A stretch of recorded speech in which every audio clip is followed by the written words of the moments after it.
I'm pleased to introduce tonight a very distinguished gentleman and a great friend of Fee, a great personal friend, Brad Thompson. Before I tell you about his academic credentials, I want to quickly share a personal story. Brad has 3 children, 2 sons and a daughter. One of his sons, Henry, came with his dad to my place back in, was it June of last year, maybe? May or June? May.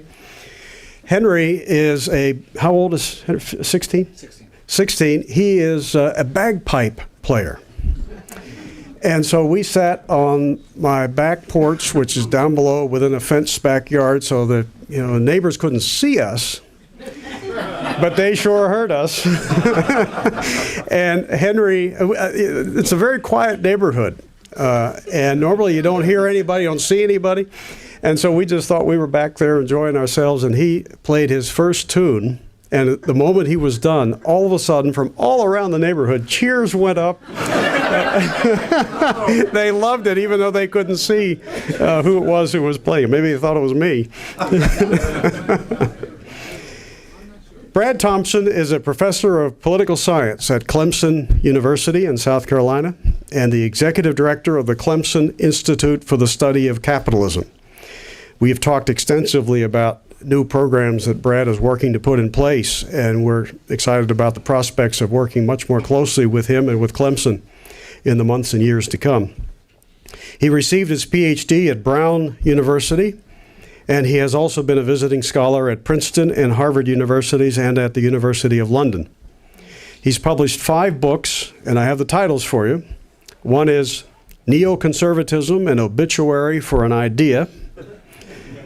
The award-winning book, John Adams and the Spirit of Liberty, Freedom and School Choice in American Education, Anti-Slavery Political Writings, 1833 to 1860, and The Revolutionary Writings of John Adams. He's currently completing his 6th book on the ideological origins of American constitutionalism. Dr. Thompson lectures all over the U.S. and around the world. His op-ed essays have appeared in dozens of newspapers in the U.S., and he appears regularly on television and radio. He's lectured on education reform, and his essays have appeared in scores of newspapers on that subject in the U.S. and abroad. His topic tonight is, why Marxism?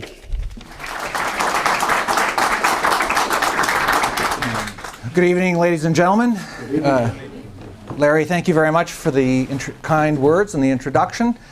I was last at Fee 27 years ago as a much younger man and without any bagpipe players in my family at the time. But I'm absolutely delighted to be back at Fee. And let me also just say, a Grover Cleveland Democrat? I mean, are you kidding me? I mean, wonders never cease. I mean, next we'll be hearing about Thomas Jefferson Republicans.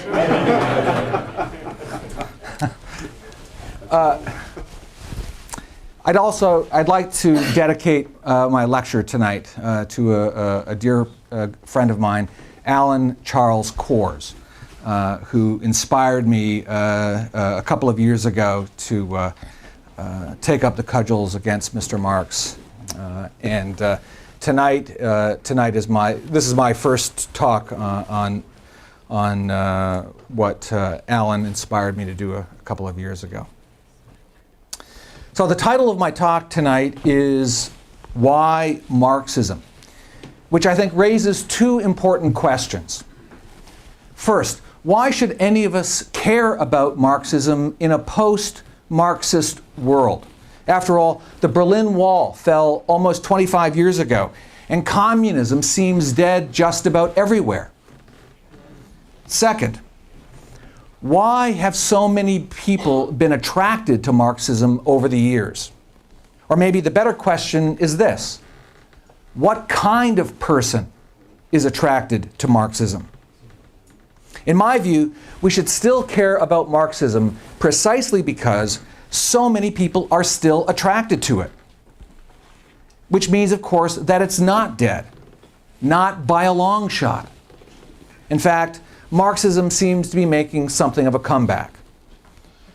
Let's begin then with what we know about Marxism in theory and practice. In a remarkably short period of time, the philosophy of Karl Marx profoundly changed the course of human civilization. In fact, no system of ideas has transformed the world as quickly or as comprehensively as did the philosophy of Marx. Not even the moral teachings of Jesus or Muhammad. At the height of political Marxism's power and influence, half the world was under its dominion, and the other half feared that it too would succumb to communist imperialism. All that changed, of course, in 1989. When the Berlin Wall fell, the West saw for the first time the material and spiritual rot that lay within the Marxist-Leninist world. We now know the ugly truth. Marxism has led to rivers of blood and an ocean of tears wherever it has been tried. Consider the facts. The best new scholarship now tells us that between 1917 and 1989, over 100 million people were murdered by various Marxist regimes. Millions more were tortured, starved, exiled, enslaved, and sent to concentration camps. And whole cultures were liquidated. Did that go? One-party rule, collectivization, man-made famine, secret police, arrests, propaganda, censorship, ethnic cleansing, purges, show trials, re-education camps, gulags, firing squads, and the killing fields. All these defined life under communism. Whole new categories of antisocial crimes were created by the dictatorship of the proletariat. Under communism, for example, it became a crime punishable by death to be a member of the bourgeoisie, an enemy of the people, a counter-revolutionary, or a deviationist. Even those who were just skeptical or indifferent to the goals of the regime were labeled saboteurs and subject to imprisonment or worse. Nothing in the long span of human history comes close to the tyranny, terror, and mass genocide inspired by Marxism in power. Nothing. Not surprisingly, Marx seemed to disappear from college bookstores in the years after 1989. Not only had the Soviet Union and the Eastern Bloc imploded, but Western intellectuals seemed to give up, or at least to be embarrassed by their Marxist faith. At the time, most reasonable people assumed that Das Kapital would end up in the dustbin of history along with Adolf Hitler's Mein Kampf. Remarkably, though, that did not happen. Instead, Marxism simply went underground in the decade after 1989, reinventing itself and re-emerging under the guise of new academic methodologies, such as postmodernism, deconstructionism, semiotics, multiculturalism, feminism, and in new academic programs such as Black, Women's, Chicano, Critical, and Environmental Studies. The political correctness movement that swept college campuses in the 1980s represented what we might call the dictatorship of the professoriate.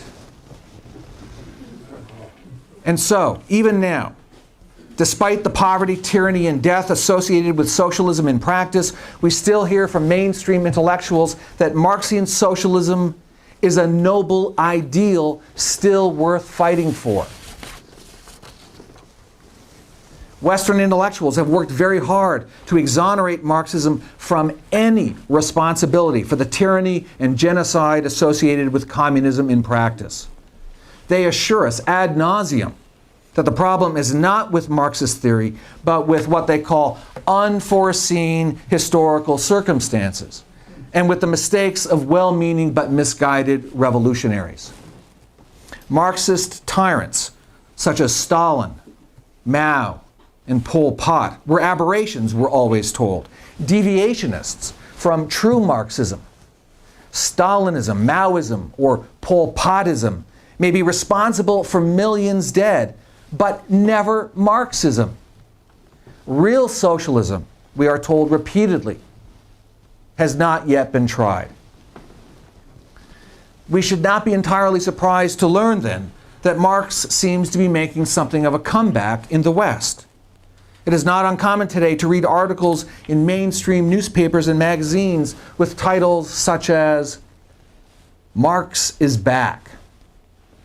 The rehabilitation of Marxism reached new heights recently with the publication of Terry Eagleton's new book entitled, "Why Marx Was Right." Now, please, imagine the outrage if a major American academic were to publish a book with the title, "Why Hitler Was Right." And let us not forget the various ways in which Marxism has spread successfully through American institutions and culture. Consider the Marxist-inspired Occupy Wall Street movement and the fawning treatment that it has received from the mainstream media. Unknown to most Americans is the existence of a vast left-wing conspiracy, a fifth column, which includes the mainstream media and scores of various left-wing think tanks such as the Institute for Policy Studies, community organizing groups such as ACORN, unions such as the Service Employees International Union, professional organizations such as the National Education Association, philanthropic organizations such as the MacArthur Foundation or the Ford Foundation, special interest advocacy groups such as Media Matters, religious organizations such as the Interreligious Foundation for Community Organization, political parties such as the Working Families Party, indoctrination boot camps such as the Midwest Academy, and then, of course, there are the universities. Oh, yeah, and let's not forget the recent announcement of the Socialist Party of America that 70 Democratic members of Congress are associated with the SPA, right? But not the Grover Cleveland Democrats. As the Newsweek headline put it just 2 years ago, we're all socialists now. So then let my talk tonight serve as a warning. Marxism is not dead. It is very much alive. In fact, its presence in American culture, I would argue, is greater today than it ever has been, although it is much less seen. The Marxist ideal has been unwittingly accepted by millions of ordinary, everyday Americans. The rebirth of Marxism surely compels decent people to ask several questions. What is the relationship between Marxism in theory and communism in practice? Are Stalinism, Maoism, and Pol Potism aberrations from true Marxism or its fulfillment? Why has virtually every Marxist regime turned into a totalitarian dictatorship? In other words, are tyranny and terror built into the DNA of Marxism? Behind these important questions, though, I think are more interesting and fundamental questions. Why do men become communists? Why are so many intellectuals still attracted to Marxism despite its mass murdering history? What is the source of Marxism's power over the minds of men? Most people tend to think of Marxism as a scientific theory that attempts to describe the laws of economics and social organization, and which predicts the fall of capitalism and the rise of socialism. Marx did claim, after all, to be a scientific socialist. I do not think, however, that many people over the course of the last 150 years have been motivated to become socialists by reading the interminably boring Das Kapital. Nor do I think Marx's economic interpretation of history, his labor theory of value, or his theory of dialectical materialism have inspired men and women around the world to dedicate their lives to socialist revolution. There must be something much more powerful about Marxism that appeals to the moral psychology of certain kinds of people. So let's start with the obvious. Marxism's promises were thoroughly utopian in scope.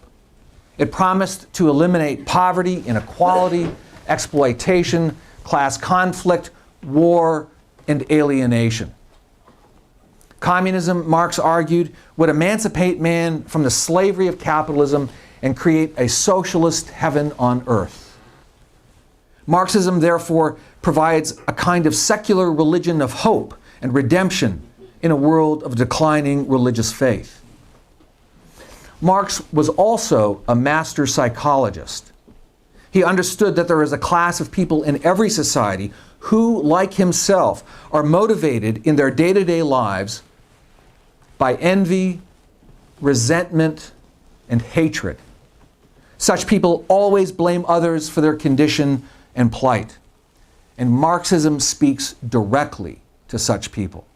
It comes to them as a gospel of anger, resentment, and victimhood. It tells such men why they suffer and for whom. Marxism provides a kind of redemptive hope to those who are frustrated, angry, impotent, and unhappy. And so the theme of my talk tonight is that Marxism must be seen first and foremost not as a scientific theory, but rather as a moral theory. It is Marx's moralism, his angry, spitting moralism, and the allure it held for a certain kind of moral sensibility that is the source of socialism's greatest appeal. Discovering the moral psychology that has driven so many people to Marxism, I think, is one of the great intellectual challenges of our time. To that end, we shall examine tonight the following 3 verses from the Holy Book of Marx that I think sum up his moral values. From the Economic and Philosophical Manuscripts of 1844, quote, "The enemy of being is having." 2, from his critique of the Gotha program, the famous lines probably many of you know, "From each according to his ability, to each according to his need." And 3rd, from his theses on Feuerbach, "The philosophers have only interpreted the world. The point is to change it." Now, the first verse sums up Marx's critique of capitalism. The second states communism's moral vision or ideal. And the third is a commandment to action. And what I'd like to do now is to take up each in turn. The enemy of being is having. The most common view of Karl Marx suggests that he opposed capitalism because he thought it unjust. Unjust because it creates a world of inequality, exploitation, and class conflict. Marxian socialism, according to this view, is all about equalizing income and social status. This is the so-called late Marxism of Das Kapital, of Stalin, and of the old left. It appeals to a powerful human emotion, envy. But Marx also advanced a deeper, more philosophical critique of capitalism, one that challenged the very idea of having. That is, the idea of acquiring and accumulating any material wealth at all. Now, this is the so-called early Marxism of the Economic and Philosophical Manuscripts of 1844, of Pol Pot, and of the New Left. It is a much more radical Marxism that appeals to a very different type of human emotion, hatred. At the deepest level, Marx was an opponent of capitalism because he thought it immoral. Immoral because it dehumanized man by forcing him to become totally alienated from his work, from the product of his labor, from himself, and from his fellow men. The ultimate idea of alienation for Marx can be summed up with the sentiment that he expressed in the 1844 manuscripts. This idea of the enemy of being is having. Now, parsing philosophically what Marx meant by this cryptic notion is crucial, I think, to understanding the inner core of his thought, and also to understanding why revolutionaries acting in Marx's name exterminated tens of millions of people, and why it continues to influence people to this day. For Marx, the spirit of acquisition and the accumulation of material wealth engendered by capitalism are anathema to man's true being. The more a man acquires in the form of material possessions, according to Marx, the more estranged and alienated he is from his true essence or his true humanity. And Marx describes in the economic and philosophical manuscripts his meaning in these terms. Quote, "The less you eat, drink, and read books, the less you go to the theater, the dance hall, the public house, the less you think, love, theorize, sing, paint, fence, the more you save, the greater becomes your treasure, which neither moths nor dust will devour. The less you are, the more you have. The less you express your own life, the greater is your alienated life. The greater is the store of your estranged being." Close quote. By this account, capitalism turns all men into Ebenezer Scrooges. The more men work, accumulate, and save, the less they are. At the heart, then, of Marx's critique of capitalism is his moral revulsion at the thought that someone, somewhere, might be trying to actually improve the material quality of his life by working and saving. The very idea of having, that is, of acquiring and accumulating material goods beyond a certain level, is anathema for Marx to man's true being.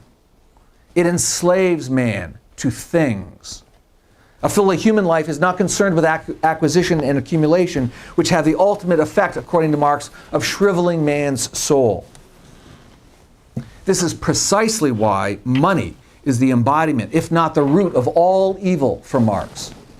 Money is the physical embodiment of self-interest, and it turns everything into a commodity to be bought and sold. It permits, indeed, it inspires men to accumulate just for the sake of accumulation.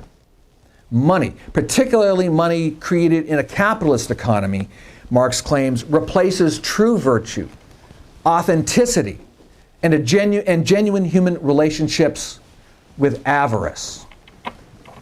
Now, what Marx does not understand is that one must actually work and save in order to have and in order to live a materially and spiritually satisfying life.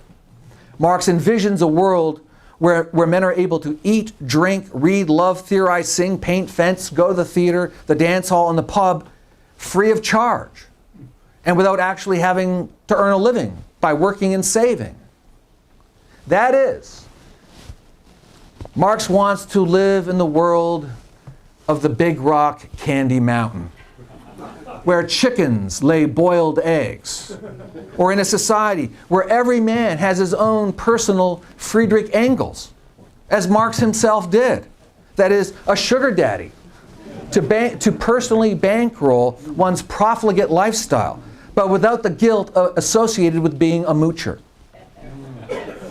By way of contrast, let's consider now how Marx envisioned non-alienated man in a communist society. In a stunning flight of fancy, Marx claimed that communism would actually liberate human creativity and each man's individuality. To that end, he advocated abolishing the division of labor, which froze men, he argued, into stultifying jobs that contracted and infantilized their physical and spiritual potential. Life for man in a communist society where there is no division of labor would look something like this, according to Marx. Quote, "In a communist society where nobody has one exclusive sphere of activity, but each can become accomplished in any branch he wishes, society regulates the general production and thus makes it possible for me to do one thing today and another tomorrow. To hunt in the morning, fish in the afternoon, rear cattle in the evening, criticize after dinner, just as I have a mind, without ever becoming a hunter, fisherman, herdsman, or critic. Close quote. In Marx's ideal society, the nomenclatura regulates all production, which liberates the workers to choose whatever job they have a mind to pursue at any given time in the day or week. Now, consider what Marx is really saying here. Communist society will be organized something like a Montessori for adults, where individuals go from government workstation to government workstation just as the urge propels them. Marx lived in a philosophical fantasy land, where each man's wishes are omnipotent, where the law of cause and effect is suspended, and where the unearned is demanded and received. For instance, if a man with no ability, no work ethic, and no resources wants to become a concert pianist, his freedom and autonomy have been denied, according to Marx, if he is not given the means to become or to pretend to be a concert pianist. Ultimately, then, Marxism represents a revolt against reality and objectivity.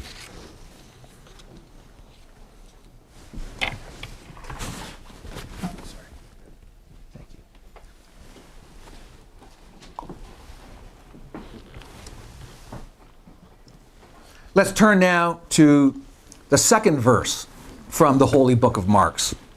From each according to his ability, to each according to his need. And then to Marx's argument for communism. In order to overcome the debilitating sense of alienation that defines modern life, Marx argues that man must reconstruct his world and begin de novo. He must be stripped of his false consciousness, and his core being must be built from the ground up. Marx believed that by altering man's economic and political institutions, socialist society could literally change human consciousness as well.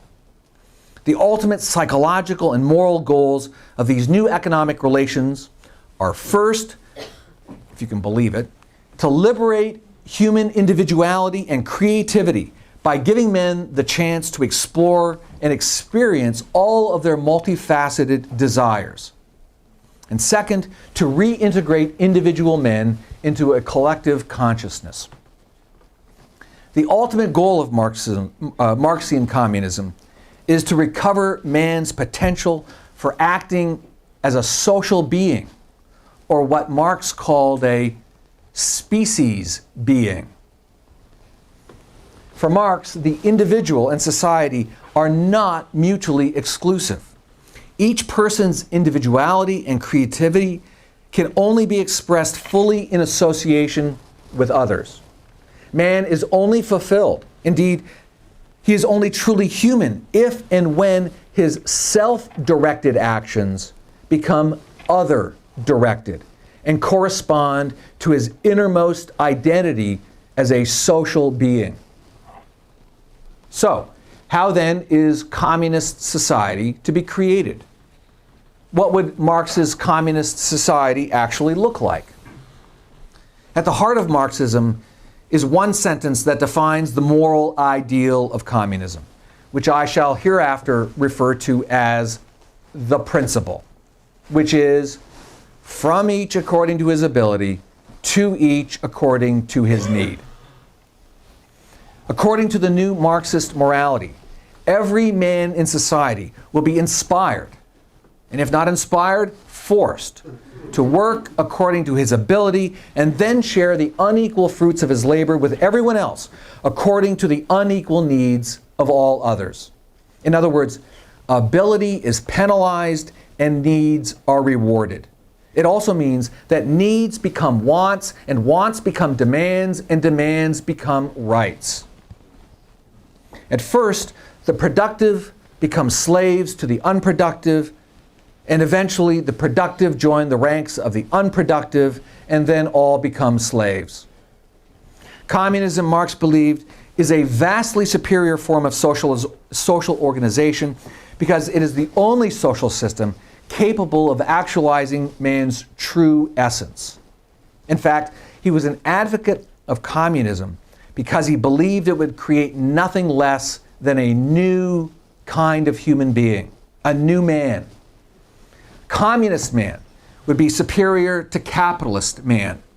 He would be less selfish and acquisitive, and he would be more altruistic and communal than his capitalist counterpart. Freed from the tyranny of competition and the frantic quest for acquisition, communist man will naturally seek to work with others in order to achieve his individual and collective purposes. More fundamentally, Marx believed that man's natural communal affections and bonds would be recovered once the means of subsistence are distributed on the basis of need rather than greed. The moral ideal of communism is not so much equality as it is sameness.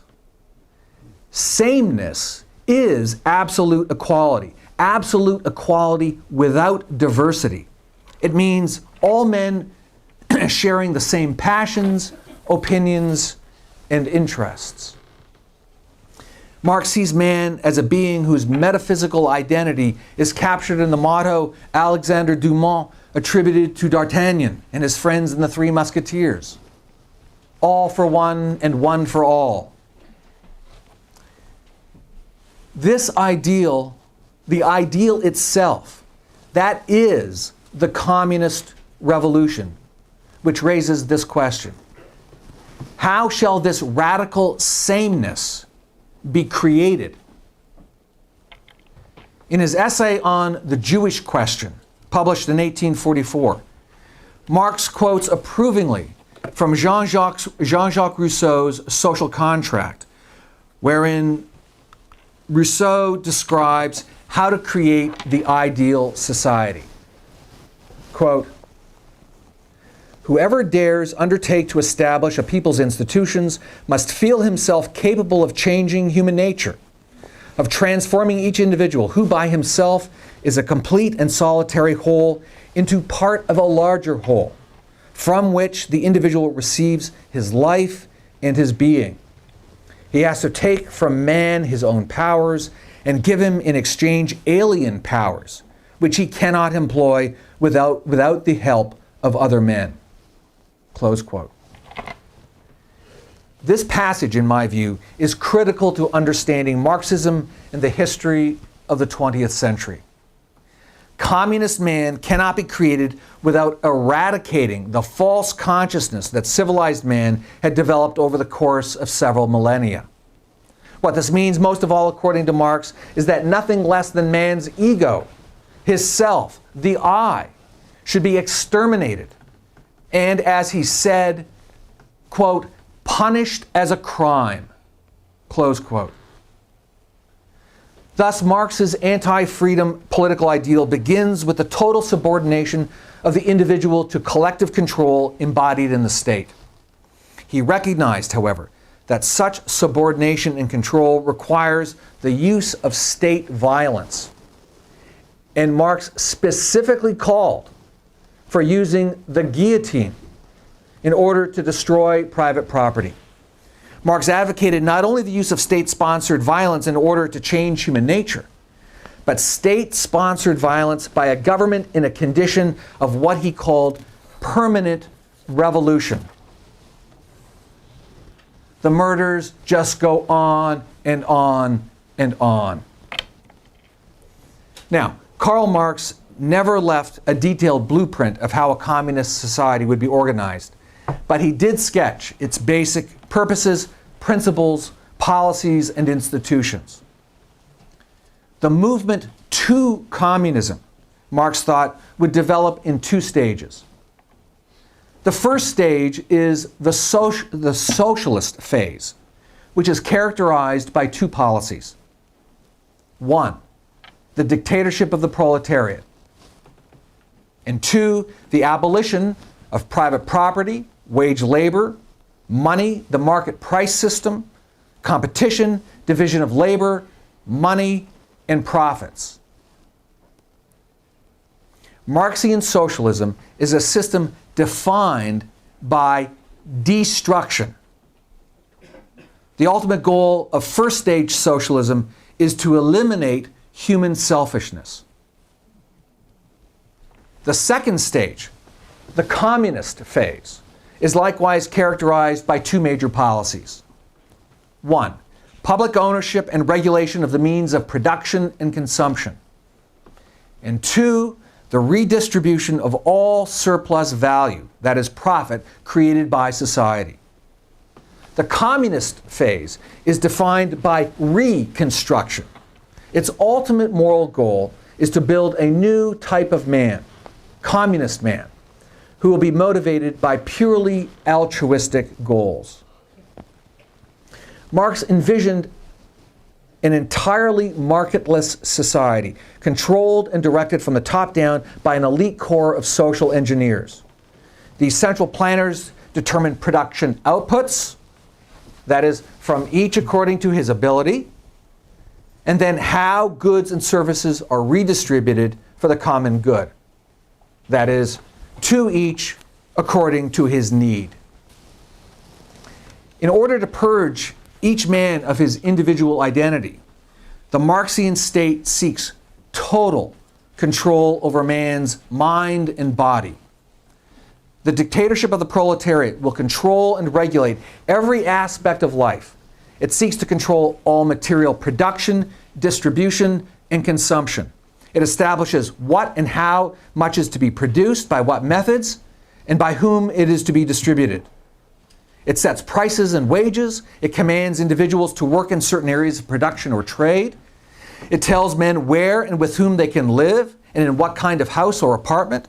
It tells men where they can shop, what they can eat, where their children can go to school, and what they must study, what they will wear, where they can travel, what music they will listen to, what literature they will read, and what they can think, write, and say.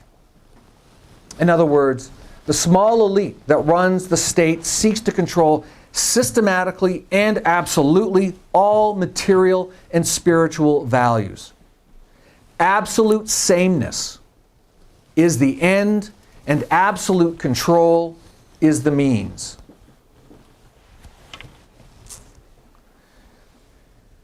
Let's now consider the third verse from the holy book of Marxism, which comes in the form of a commandment. Engraved on Marx's tombstone are the following words: "The philosophers have only interpreted the world. The point is to change it." The point, Marx's point, is that the philosopher and his intellectual protégés must take the lead in changing the world. Marx takes his philosopher out of the ivory tower and puts him on the barricades. The philosopher, once alienated from society, is now reconnected with humanity and, in fact, is the head of man's species being. Marxism, unlike Platonism, for instance, is not a philosophy of passive contemplation. It is a philosophy of action, direct action, which is why the most prominent French terrorist organization of the 1980s was aptly named Action Directe. Action to change the world is for Marx a moral imperative. Revolutionary praxis will slay the enemy of being, and it will create the new communist man. Of course, the most famous call to action in the Marxist catechism is the call to the workers of the world to unite. Marx believed in the unity of theory and practice. And if the point of philosophy is to change the world, the obvious questions are these: to what end and how? In the most simplistic terms, the theory is the principle, from each according to his ability, to each according to his need. And the practice is the revolution. which in the end are the same thing. Marxism is a philosophy of revolution, permanent revolution. But Marx is not calling for action for the sake of action. The action must serve the principle. And in Marxism, the end justifies the means. What kind of action then is to be taken? Born of a hatred of the world as it exists, Marxian communism summons men to destroy the present and the past that comes with it. Western intellectuals, in particular, are moved to act by a visceral hatred of bourgeois society and by a delusional infatuation with Marx's moral vision. The goal of Marxism is not just to liberate man from the present world of capitalism, but to save him from his past, which means that the whole of human history is to be eradicated for the sake of the future. A proper Marxist revolutionary is one who is morally prepared to use violence, what Marx called revolutionary terrorism, in pursuit of the principle. Mao Zedong, one of Marx's best students, understood clearly the kind of action required by a true communist revolutionary. Quote, "Every communist must grasp the truth. Political power grows out of the barrel of a gun. Our principle is that the party commands the gun. Having guns, we can create party organizations, we can create cadres, schools, culture, mass movements. All things grow out of the barrel of a gun." Close quote. To his list of things that communist revolutionaries with guns might do, Mao neglected to mention his ultimate creation, namely mass graves. The power of Marxism is the unyielding commitment of its adherents to the faith, to bear witness to the faith, and to act on the faith. This is the commandment that turned naive college students in the 1960s into urban terrorists, and that inspired college professors to become jungle guerrillas in South America. Marxian communists are the second coming of the 12th century Crusaders. Whereas the Crusaders committed their lives to God and to the image of Christ on the cross, the communists have committed their lives to a new secular ideal, to the principle, and to the symbol of man redeemed and restored to the innocence of his true being, to a new Garden of Eden. Marxism, like Christianity and Islam, asks its converts to accept its moral vision as an act of faith. And like most religions, it calls on its adherents to translate the ideal into the real. But Marxism is not only a call to action, it is a call to arms, to revolution, to permanent revolution. It summons men to join a crusade to destroy the evil that is capitalism and to create the good that is communism. In a secular world where God is dead, the Marxist ideal gives the communist revolutionary a reason to live and a reason to die. And we might add, a reason to kill. As Che Guevara once said, quote, "Blind hate against the enemy creates a forceful impulse that cracks the boundaries of natural human limitations, transforming the soldier into an effective, selective, and cold-killing machine. A people without hate cannot triumph against the adversary." Close quote.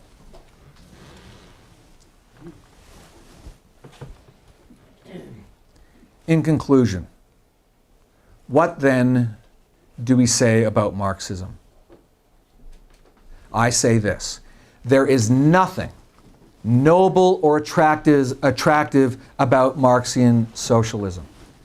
Let me be clear, if I haven't been already. Marxism is, by definition, totalitarian and genocidal by motive, design, practice, and result. The political goal of communism is to annihilate freedom in all realms of life: economic, social, and intellectual. By philosophical design, Marxism in power must always use force to achieve its ends. Any government that expropriates and redistributes private property, any government that seeks to centrally control and regulate an entire economy, any government that violates the natural and civil rights of its citizens on a daily basis, any government that seeks to reconstitute human nature will and must use force as a matter of course. Thus, socialism and force are synonymous in theory and practice. The fact of the matter is that the Marxist moral ideal necessarily leads to censorship, secret police, re-education camps, gulags, and genocide in practice. Its violent and bloody history is evident for all to see. Marxian socialism begins and ends with violence and destruction. Economically, it seeks to destroy private property, the price system, the division of labor, the system of profit and loss, wage labor, competition, and material wealth. Politically, it seeks to destroy the rule of law, constitutionalism, separation of powers, and civil rights as bourgeois principles. Morally, it seeks to destroy individual rights and all bourgeois virtues. Epistemologically, it seeks to destroy the independent thought and free choice of all men. And metaphysically, it seeks to change and ultimately to destroy human nature itself. But surely, decent people see that communism is the most obviously and tragically self-refuting philosophy known to human history. Before it can save humanity, the communist 1%, the true 1%, must use the terror apparatus of the state to force the 99%, the true 99%, to become something they're not and don't want to be. And if that doesn't work, the secular philosophy of brotherly love simply liquidates as much of the 99% as possible. Marxism's moral ideal is evil, absolutely evil. As a philosophical system, Marxism is the wellspring of communist mass murder. Those Marxist regimes responsible for genocide are not aberrations from true Marxism, but are in fact its fulfillment and living embodiment. They best represent what Marxism is and must be. Terror is a necessary instrument of the communist ideal. History demonstrates, and I hope this lecture has proved philosophically, that Marxism is a philosophy of mass murder, which is precisely what it has done wherever it has held power. Let us be clear. Marxism leads to Stalinism, Maoism, to Pol Potism, to Kim Il-sungism, to Castroism, to dictatorship, to the police state, to terror, to show trials, to the gulag, to genocide, and finally to the grave. In other words, the problem with Marxism is Marxism. The perverse irony of communism is, of course, that rather than creating a society defined by brotherly love, it always creates a society of mutually assured resentment and destruction. In any society based on the Marxian ideal, the inevitable result will be that productive abilities shrivel, needs expand, envy follows, and the society collapses over time into a war of all against all. Socialist man lives in a state of constant fear and loathing. He fears the state and he loathes his fellow man. Marxism is the philosophy of malevolence and hate. It is from beginning to end a criminal activity. It begins with theft and it ends with murder. Marxism is, to use Ayn Rand's phrase, the embodiment of the morality of death. It is inimical to the requirements of human life. It is a system that denies man the ability to function as a rational and independent being because it denies him what his nature requires, the freedom to think and act. In conclusion, we are morally obliged to say this about Marxism. First, it is the single worst blight to have ever affected human life over the course of man's entire history. And second, those who advocate it represent the very definition of human evil and must be openly judged and condemned as such.